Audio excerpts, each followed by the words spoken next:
Assalamualaikum warahmatullahi wabarakatuh. Teman kawan Serbet Ngabalin dimanapun Anda berada, kita berjumpa kembali di channel ini. Tentu tidak ada lain kecuali adalah seperti kita ketahui bersama bahwa Bapak Presiden telah mengumumkan melanjutkan PPKM level 4. Positive thinking, berprasangka baik, meskipun di WA Bang Ali itu banyak yang menanyakan kenapa masih melanjutkan PPKM level 4 di Jawa dan Bali. Tapi ingat, ini di beberapa kabupaten kota dengan penyesuaian-penyesuaian seperti yang disampaikan oleh Bapak Presiden.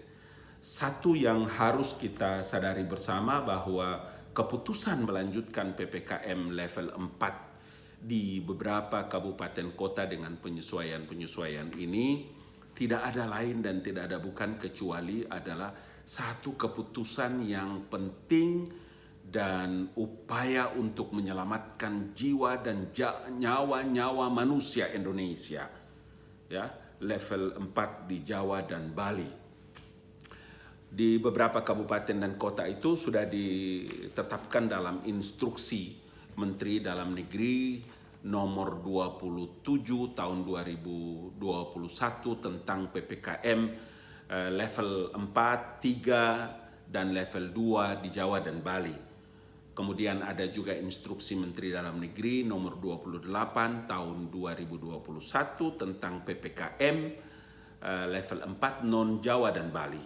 Kita tahu di beberapa provinsi ada terjadi peningkatan kasus COVID, dan yang ketiga itu adalah instruksi Menteri Dalam Negeri nomor 29 tentang level 3, 2, dan level 1. Sudah ada di dalamnya beberapa kabupaten kota dengan penyesuaian-penyesuaian yang tadi Bang Ali sebutkan.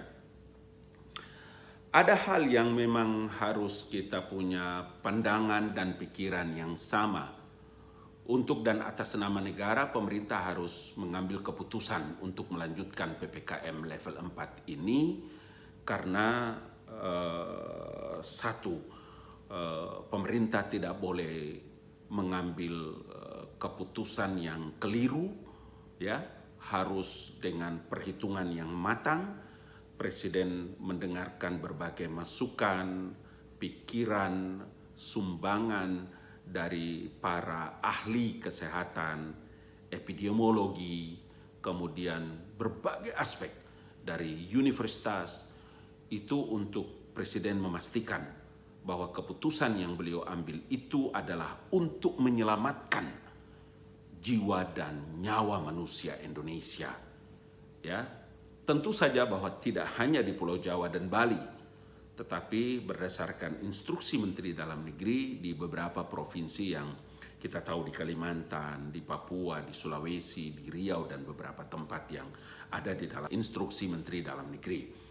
Jadi kawan dan teman, sahabat Serbet Ngabalin, itu yang saya kira ya Bang Ali minta bantuan dari kita semua untuk terus meyakinkan masyarakat agar langkah-langkah yang dilakukan oleh pemerintah ini adalah bagaimana melakukan langkah-langkah yang cepat dan pasti agar bisa melepaskan Indonesia dari serangan pandemi COVID-19 ini. Kemarin Bapak Menteri Koordinator Kemaritiman dan Investasi Jenderal Luhut Binsar Panjaitan menyampaikan bahwa Agustus ini kita punya target minimal. Kita punya target untuk kasus itu, temuan kasus itu bisa di bawah angka 10.000. Kalau kita tahu kemarin itu kan tanggal 26 sampai dengan tanggal 2 Agustus memang kita mendapatkan banyak informasi yang cukup melegakan, ya, cukup melegakan karena hasilnya syukur alhamdulillah bisa memberikan satu kelegaan, ya, suasana yang lega kepada kita semua, umpama seperti Kalau bor itu bed occupancy rate. Jadi tingkat pemanfaatan tempat tidur di rumah sakit itu menjadi indikator tinggi rendahnya pemanfaatan, sehingga kita bisa tahu bahwa pemerintah punya harapan dan punya target bahwa di bulan Agustus bulan Agustus ini angka kasus positif itu setidaknya di seluruh tanah air itu di bawah 10.000. Dengan begitulah keputusan diambil oleh Bapak Presiden ini adalah satu keputusan yang kita harus semua doakan, kita harus semua memberikan dukungan penuh agar langkah-langkah ini bisa mendapatkan rahmat dan pertolongan dari Tuhan. Ada 3 pilar yang Bapak Presiden sampaikan. Saya kira kita punya pandangan dan pikiran dan memberikan persetujuan yang sama. 3 pilar itu adalah bagaimana kita punya pikiran yang sama, kemudian perhatian yang sama juga untuk terus mendorong agar percepatan vaksinasi itu dilakukan. Kenapa itu penting? Karena kita membutuhkan satu kekebalan komunal, kekebalan kelompok yang ditargetkan oleh pemerintah itu dalam akhir 2021 ini ya itu bisa mencapai 70%. Artinya kalau 70% itu berarti sekitar 181 juta rakyat Indonesia yang sudah divaksin. Beda antara orang yang sudah divaksin dengan tidak divaksin dalam serangan wabah itu, yang sudah divaksin itu kekebalan tubuhnya jauh lebih kuat dibanding orang yang tidak divaksin. Karena itulah kenapa kita berulang-ulang juga menyampaikan agar abaikan semua berita-berita yang menyesatkan, abaikan semua berita-berita yang hoax tentang vaksinasi. Ya, karena itulah kita punya tanggung jawab yang sama untuk meyakinkan keluarga, kawan, sahabat, tante, om, dan semua orang untuk harus divaksin. Pemerintah menargetkan untuk vaksinasi itu terus digenjot. Yang kedua adalah apa yang disampaikan juga oleh Bapak Presiden tentang 3M. 3M itu adalah pakai masker, kemudian mencuci tangan dengan sabun di air yang mengalir, dan yang ketiga itu adalah berusaha semaksimal mungkin untuk menjaga jarak. Pasti kita tidak boleh ada di tengah-tengah kerumunan massa. Kalau teman, kawan, dan sahabat Serbet Ngabalin yang suka melakukan mobilitas, terbang ke sana kemari dalam masa pandemi ini, khusus kita yang ada di Jawa dan Bali, sedikit kita membenahi diri. Dan yang ketiga itu adalah apa yang disampaikan juga oleh Bapak Presiden dengan 3T. 3T itu adalah testing, kemudian tracing, dan treatment. Jadi ada tes, melacak, ya, satu orang kalau positif COVID, maka paling tidak kita harus segera melacak 15 orang yang melakukan kontak langsung. Ya harus dites supaya lebih banyak sehingga kita bisa memenuhi standar WHO. Kemudian kalau dia positif, dia harus isolasi mandiri, tetapi harus pemerintah juga menyediakan fasilitas untuk harus mendapatkan kontrol dari petugas-petugas kesehatan, ada telemedicine dan beberapa yang lain.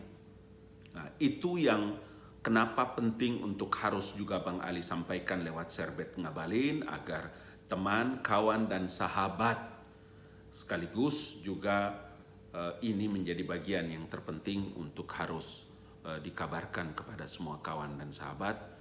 Karena keputusan ini tidak boleh lagi ada kita yang bertanya, kenapa masih dilanjutkan, kenapa? Tidak ada lain. Keputusan ini diambil oleh pemerintah dalam rangka menyelamatkan ya nyawa dan jiwa manusia Indonesia. Presiden Jokowi tidak gegabah, Presiden Jokowi tidak serampangan dalam mengambil keputusan.